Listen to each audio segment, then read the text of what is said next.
Hello, my name is Ashley and I take this golden opportunity to thank Asa sir for helping me out in clearing my IELTS exam, especially my speaking sessions and my reading sessions.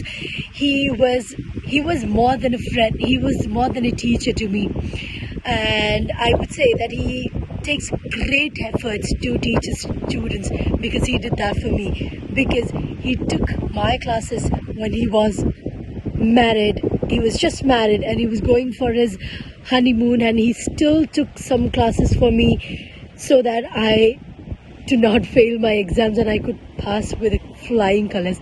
I am very happy and I'm very contented to be a student of him, and I want him to keep doing that for a very better future for the nurses and all the students who would like to go to other English speaking countries.